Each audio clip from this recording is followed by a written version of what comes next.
Onko rytmi hukassa? Tule taajuudelle 103.1 ja olet rytmissä. Radio Trombi! Kello on 14.58 studiossa Anna ja Tommi pitämässä iltapäivää. Meillä on saapunut tänne studioon vieraaksi Markus Uku Laitinen. Terve. Moi. Sä tituleeraat itse sun nettisivuilla kirjoittajaksi, kirjailijaksi, mietiskeluopettajaksi, elämäntapavalmentajaksi ja positiivisen asenteen sanansaattajaksi. Mitä sä saat kaiken energian tähän? Mitä sulla riittää aika? Tuohon kaikkeen. Elämä on valintoja. Eli se, mitä päättää tehdä, niin siitä se lähtee. Kyllä oikeasti kaikkea riittää aikaa. Mitä sä oot sit päättänyt tehdä, että sulla on näin huimasti tätä tekemistä? No mitä on päättänyt tehdä? No nyt mä oon täällä. Mutta siis oikeasti, kyllä mä ymmärrän, että jengi aina valittaa sitä, että ei ole niinku aikaa tai mistä sulla riittää energiaa, mutta siis elämä on pelkkiä valintoja. Jos vähän organisoi elämää, niin kyllä sitten löytyy aikaa vaikka mihin. No sähän harjoitat ja opetat tuota Zazen, lausunko mä oikein? Zazen, joo. Istumismietiskelyä. Mistä tämä idea siihen lähti? Että mistä sä oot löytänyt tämän? No, nyt pitää palata vuoteen 1996. Mä olin silloin lukiossa. Mä olin 16-vuotias pikkunilkki, joka tykkäsi skeitata ja lumilautailla ja jahdata tyttöjen suloja ja kaikkea muuta ihan perinteistä nuorten kollien touhua. Mutta mä olin kiinnostunut henkisyydestä ja filosofiasta ja kaikesta muusta, mutta sitten uskonnot ei oikein kolahtanut. Buddhalaisuus oli mun mielestä aika niin kuin syvältä, mutta sitten mä löysin kumminkin buddhalaisuuden parista löysin kuitenkin tämän zazen. Mä luin semmoisen 1200-luvulla eläneen zen-munkki Dogenin lyhyen kirjoituksen, kuinka harjoitetaan mietiskelyä. Se kolahti. Se asenne lähinnä siinä, että sä voit olla oma itsesi eikä tarvii niin kuin uskoa mihinkään, eikä tarvii sen enempää kuin teet vaan parhaas. Näin niin kuin siis käännettynä nykykielelle. Se kolahti. Siitä se lähti siitä. Ja mikä tässä zazen mietiskelyssä on, mitä siinä on kyse? No se jippohan just onkin siinä, että siinä ei ole kyse oikeastaan yhtään mistään. Et siinä vaistutaan tiettyä aika paikallaan, tuijotetaan seinää ja otetaan iisisti.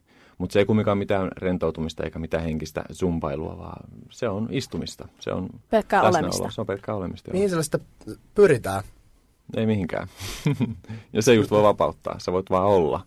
Kyllä sä tiedetään tämä meidän elämä, miten hektistä tämä on ja me yleensä pyritään joka paikkaan. Ja halutaan saavuttaa kaikkea, mutta sit sulla onkin vaan lupa olla.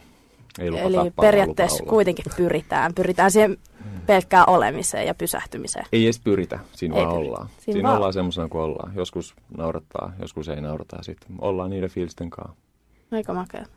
Sä oot opettanutkin tätä Helsingissä Zazen istumamietiskelyä. Perustit ton oman ryhmän tälle. Ja sitten oot ihan, eikö tätä saat siis sulla on tää Markus Laitinen Experiment. Experience. Anteeksi, Experiment. Joo. Joo. Se on läppä muutenkin. Ryhmä, josta saa siis ostettua tätä palvelua, jos haluaa stressihallintaa ryhmillä ja näin. Niin miten ihmiset on ottanut vastaan sitten Zazen istumamietiskelyyn, kun sä oot opettanut sitä? Kuulosti vasta hauskaa. Itse mä ajattelin, että multa saa ostaa palveluita. Tämä nyt voi kuulostaa tosi kliseiseltä, mutta mä oon oikeasti jeesaamassa. Eli mun elämä filosofia-asenne on muutenkin, että mä en ole mikään bisnesäijä, enkä mä oon niinku tarjoamassa mitään palveluita. Joo, siis 2009 mä perustin ensimmäisen mietiskelyryhmän Helsinkiin. Sitten siitä mä lähdin viime vuonna, kun mä jätin buddhalaisuuden taakse. Nyt mä oon sitten perustanut oman niinku ryhmä ja laittanut vähän tämmöisiä kaikesta ideologiosta ja filosofiasta ja uskonnosta vapaata touhua pystyy. Mutta siis tuon mun kirjan myötä, katujen sen, on kaupoissa ja kaikissa bling bling didi. Niin, jengi ottanut hyvin vastaan, jengi kiinnostaa just se arkinen henkisyys, arkinen mietiskely, että ei ole aina pakko olla jotain ollakseen jotain, vaan sä voit olla semmoinen kuin oot ja silti tuijottaa sitä seinää ja saada vähän ehkä helpotusta sinne arkeen. Minkä takia sä jätit tämän buddhalaisuuden? Tässä on ihana käyttää tällaisia hauskoja vertauksia, mutta se oli vaan tämmöinen, siis no buddhalaisuudessa on tämmöinen vertaus, että buddhalaisuus on lautta, jolla mennään sinne vastarannalle ja sitten kun sä oot päässyt vastarannalle, sä voit hylätä sen lautan. Yleensä sitä käytetään silloin, kun puhutaan jostain valaistumisesta tai jostain muusta bullshitista, mutta mä en todellakaan valaistunut. Mutta siis mä koen, että mulle se oli sellainen lautta. Se oli vain yksi välivaihe mun polulla, mun elämässä. Mä sain siitä sen, minkä mä sain, se Jeesus mua, se auttoi mua. Nyt mä enää tarvista yhtään mihinkään. Nyt mä oon mieluummin vapaa. Trombi. Sun kirjas Katujen Zen julkaistiin pari viikkoa sitten ja Tämä on manifesti henkisen vapauden puolesta, ja sä pohdit tässä kirjassa zen-buddhalaisuuden elävää ydintä oman elämäntarinan valosta. Mistä sä sait idean kirjoittaa tämmöisen kirjan? 2010. 2010 se oli itse asiassa vielä kesää. Mä silloin yllättäen istuin. Tai harjoitin saseni yöllä, ja sitten mulla tuli yhtäkkiä ajatus päähän, että mitä ihmettä, että miksi tällaisia henkisiä kirjoja, yleensäkin tämmöisiä mietiskelykirjoja, miksi niitä ei ole suunnattu niin sanotusti tavallisille ihmisille, vaan miksi ne pitää aina kuorruttaa kaiken maailman pyhyydellä ja tyynillä mielikuvilla ja kaikilla kliseillä ja suitsukkeilla ja kaljuilla munkeilla ja kelloilla ja bling bling äänillä ja kaikilla tollasilla, että miksei ole tavallisille ihmisille. Siitä se siitä lähti ja loppu on historiaa. Kirja on siellä jossain saatavilla. Mutta joo, siitä se lähti. Se sun kirjassa ei nyt sit sisällä tätä niin sanottua uskonnollista osuutta, että... Ei. Tai siis, kun puhutaan zenistä, se ponnistaa kuitenkin buddhalaisuudesta, mutta siis mä käsittelen siinä hyvin, hyvin lyhyesti ja nopeasti ja ehkä vähän eri tavalla buddhalaisuuden historiaa. Muun muassa kerron buddhankin storin vähän eri tavalla, kun se on yleensä totuttu. Mä oon ottanut tällaisia kirjailijan vapauksia vähän värittää näitä asioita ja asettaa buddhakin aika omituisiin tilanteisiin, mihin sitä yleensä ei ole laitettu, mutta ei, uskonto ja kaikki muu semmoinen on hyvin, hyvin kaukana siitä kirjasta. Millaisiin tilanteisiin sä oot sitten laittanut tämän buddhan sun? No se kannattaa lukea siitä kirjasta, mutta siis buddha joutuu kaikkiin hauskoihin tilanteisiin sen kaverinsa. Siis perinteisesti buddhalla oli tämmöinen päävihollinen nimeltä Maara, kavereiden kesken Mara, niin se joutuu Marankaan kaikkiin juttuihin. Kuulostaa tosi mielenkiintoiselta. Nyt kun se on vasta 2 viikkoa ollut julkaistuna, niin mitä jengi on kuitenkin suhtautunut? Miten on ottanut tämä kirja vastaan? Kirja on otettu tosi hyvin vastaan. Siitä on poikia, siis tulee vielä poikimman tosi mukavia juttuja, mutta siis on otettu tosi hyvin. Enbuske ja Linnahde dikkas siitä tosi paljon. Ruben Stiller ilmoittautui tosi kovaksi faniksi, kun mä hänen kanssa siitä juttelin. Ja se on otettu tosi hyvin vastaan.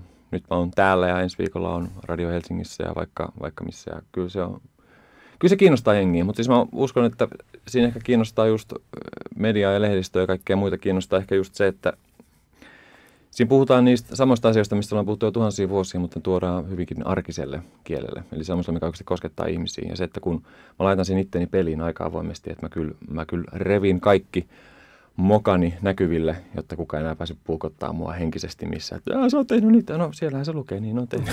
Eli tavallaan se ei vaan sitten, niin siinä ei. Mutta siis mä uskon, että siinä just kiinnostaa se henkilökohtaisuus sit se, että hyvin arkiset asiat on puettu hyvin, hyvin arkisiin juttuihin ilman, että niitä on kuorrutettu millään zen sokerilla tai millään pyhyyden kermakakku bileillä. Niin sä kerrot siinä kirjassa myös näistä sun nuoruuden ongelmista ennen kuin sä löysit sasenin ja buddhalaisuuden. Niin mistä sulla johtui nämä nuoruuden ongelmat? Sen kun aina tietäisi kaikkea, mutta siis tavallaan sen verran korjaavaa vielä, että kyllähän mä käsittelin kirjassa aikuisuudenkin ongelmia aika niin kuin paljon. Eli aikuisena mulla oli kaikkein suurimmat ongelmat, mutta nyt jos tämmöistä kotipsykologiaa leikitään, niin kyllä se sieltä lapsuudesta jollain tavalla ponnistaa. Eli mä änkytin lapsena, sitten mä olin sen takia koulukiusattu jollain. Siis en ollut mikään maailman pahiten koulukiusattu, mutta eipähän pientä lasta nyt kauheasti tarvitse päähän potkia, että se alkaa maailma murenemaan. Sitten mun todettiin tikoireita, semmoista nopeata päännyökytystä, ja siinä olikin aika tarpeeksi semmoista, siis kun vielä pien kyläkoulu, niin sitten mä olin piikki, jota niin kuin.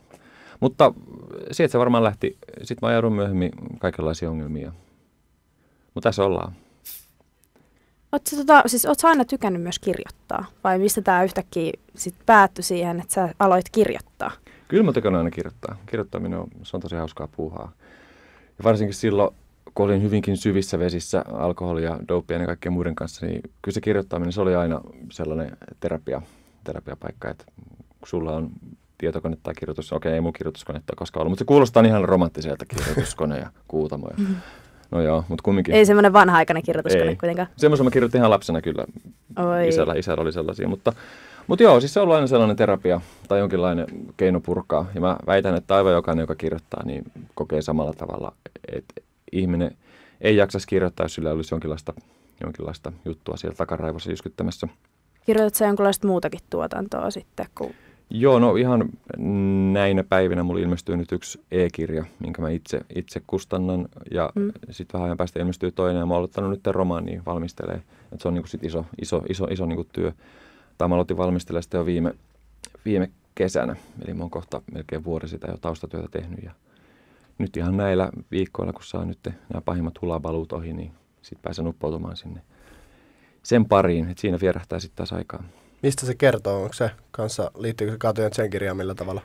No se liittyy samaan teemaan. Siinä käsitellään, mutta siinä käännetään kyllä aika päälailleen. Eli jos tämä Katujen Zen on tämmöinen positiivinen, iloinen rallattelu ja henkistä energiaa ja tämmöistä kaikkea positiivisuutta pursuava opas ja mukava kirja, niin sitten tämä mun romaani on ihan päinvastainen, että siellä sukelletaan hyvin synkkää väkivaltaiseen maailmaan ja siellä liikutaan ihan. Mutta siis samassa teemassa kyllä liikutaan, mitä ihminen tekee, kun kaatuu ja mitä ihminen on valmis tekemään.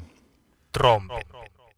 Kun sulla on tämä tietynlainen ideologia, niin miten se näkyy sun perheessä tai perhe-elämässä?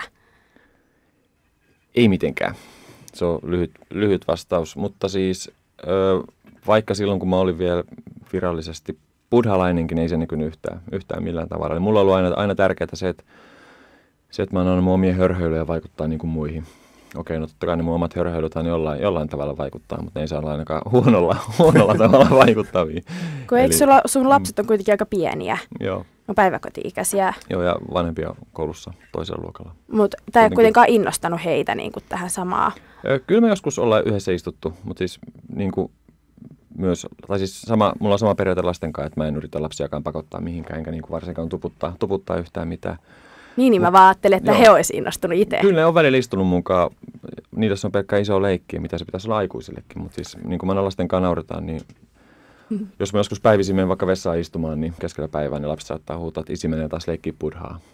Mun mielestä siinä on se oikea asenne, mikä aikuisilta usein unohtuu. Että se pitäisi olla pelkkää leikkiä ja hauskanpitoa, eikä niin vakava mielistä pyrkimystä valaistua tai oveltaa jotain syviä tasoja. Bullshit. Tuleeko sulla muuten, mainitsit tänne, että joudut vessaan mennä pakoon istumaan vessaan pakoon, arjen kiireitä. Onko muita tuommoisia tilanteita, että mitä sä joudut niinku soveltamaan tätä mietiskelyä sun arkielämässä? On totta kai.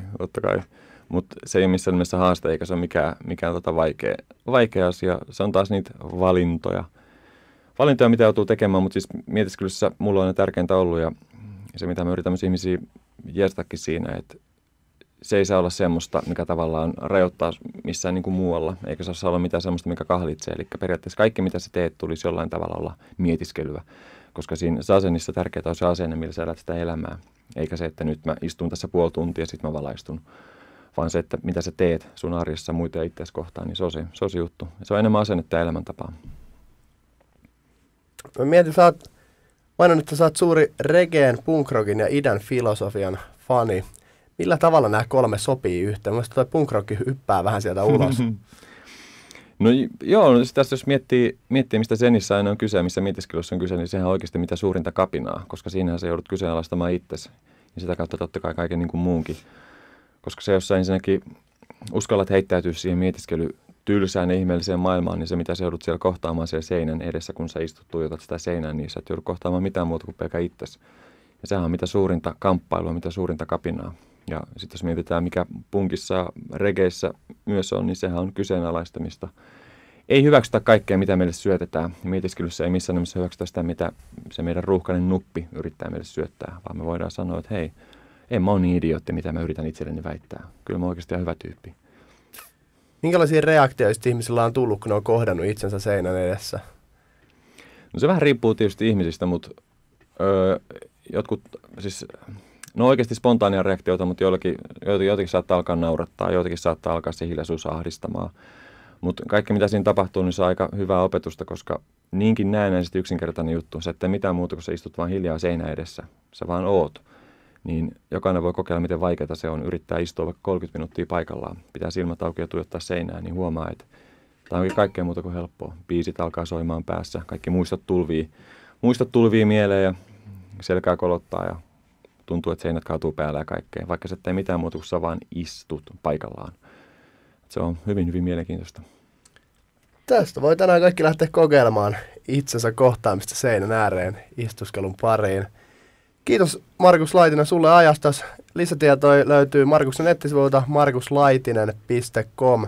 Katujen Zen on nyt kaupoissa ja menkää ostamaan. Kiitos, rauhaa. Sä kuuntelet Trompit Radio 103,1 MHz. You are listening Trombe Radio 103,1 MHz. Kuuntele meitä, missä ikinä oletkin.